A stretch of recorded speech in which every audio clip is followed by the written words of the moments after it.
છોટાઉદેપુર જિલ્લામાં વહેલી સવારથી જ સાર્વત્રિક વરસાદ નોંધાયો। નસવાડી તાલુકાની મેળ નદી બે કાંઠે વહેતી થઈ છે। વહેલી સવારથી વરસાદને લઈને મેળ નદીમાં પાણીની ભારે આવક થઈ રહી છે। નદી તોફાની બનતા કાંઠે ન જવા તંત્રએ લોકોને સૂચના આપી છે।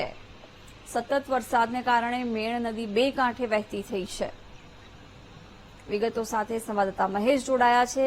મહેશ, જિલ્લામાં સારા વરસાદને કારણે મેળ નદી અત્યારે બે કાંઠે વહી રહી છે, શું સ્થિતિ? છોટાઉદેપુર જિલ્લાના નસવાડીના ડુંગર વિસ્તારની અંદરથી પસાર થતી આ મેણ નદી અત્યારે બે કાંઠે વહી રહી છે। છોટાઉદેપુર જિલ્લાના સમગ્ર વિસ્તારની અંદર વહેલી સવારથી જ મુશળધાર વરસાદ થયો હતો, જેને લઈને જિલ્લાની નદીઓમાં મોટા પ્રમાણમાં પાણી આવ્યું હતું। સિઝનના પ્રથમ વરસાદમાં જ નદીઓમાં ભારે પાણી આવ્યું અને સાર્વત્રિક વરસાદને લઈને ખેડૂતોમાં પણ ખુશી છે। છોટાઉદેપુર જિલ્લાની અંદર થયેલા વરસાદને લઈને નદી કાંઠાના જે વિસ્તારના જે ગામો છે તેને જિલ્લાના વહીવટીતંત્ર દ્વારા મૌખિક સૂચના આપવામાં આવી છે કે આ નદી કાંઠાના વિસ્તારમાં વરસાદના માહોલ હોય અને વરસાદીનું પાણી નદીમાં પસાર થતું હોય તે ગાળા દરમિયાન વરસાદ બંધ થાય અને પાણી નીતરે ત્યાં સુધી નદી કાંઠો ન ખેડવા માટે સૂચના આપી છે અને તંત્ર પણ એલર્ટ છે। સમગ્ર વિસ્તારની અંદર અત્યારે વરસાદે વિરામ લીધો છે। બિલકુલ, મહેશ જોડાયેલા રહેશો। તો આ તરફ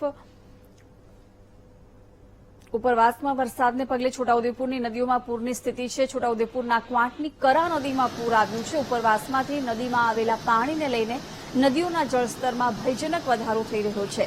સિઝનના પહેલા જ વરસાદમાં કરા નદીમાં પૂરની સ્થિતિ છે। નદીમાં પાણીની ભારે આવકને લઈને ખેડૂતોમાં ખુશીનો માહોલ છે।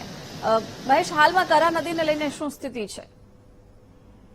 છોટાઉદેપુર જિલ્લાના કવાંટની અંદર જે કરા નદી પસાર થાય છે તે મધ્યપ્રદેશના વિસ્તારમાંથી આ વરસાદી પાણી આવ્યું છે અને સાથે સાથે કવાંટમાં પણ જે વરસાદ થયો જેને લઈને કવાંટની જે કરા નદી છે તેમાં પણ ઘોડાપૂરની પરિસ્થિતિ સર્જાય છે અને અત્યારે વરસાદી જે માહોલ છે તે ઓછો થયો છે, જેને લઈને આ જે નદી કાંઠાના જે ગામો છે તેઓએ રાહતનો શ્વાસ લીધો છે। નદીમાંથી પાણી અત્યારે ધીરે ધીરે ઓસરી રહ્યું છે। છોટાઉદેપુર જિલ્લાના સમગ્ર વિસ્તારની અંદર જે વરસાદ થયો જેને લઈને તમામ નદીઓમાં અત્યારે પાણી જોવા મળ્યું હતું અને સારા વરસાદને લઈને સમગ્ર વિસ્તારની અંદર જે ખેડૂતો છે જુદા જુદા પાકનું ઉત્પાદન કરતા જે ખેડૂતો છે તેઓને વાવણી લાયક વરસાદ થતા ખૂબ આનંદની લાગણી અનુભવાય છે।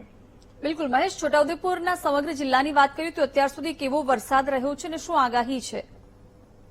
છોટાઉદેપુર જિલ્લાની અંદર ગઈકાલે પણ સાધારણ વરસાદ થયો હતો અને આજે વહેલી સવારે મુશળધાર વરસાદ થયો સમગ્ર જિલ્લાની અંદર, જેને લઈને છોટાઉદેપુર જિલ્લાના જે ખેડૂતો છે તેમને વાવણી લાયક વરસાદ મળ્યો છે અને આવનારા દિવસોમાં પણ છૂટોછવાયો વરસાદ અને અમુક વિસ્તારમાં વરસાદ થાય તેવી આગાહી પણ સેવાઈ રહી છે, જેને લઈને જિલ્લાના જે જુદા જુદા વિભાગો છે તેને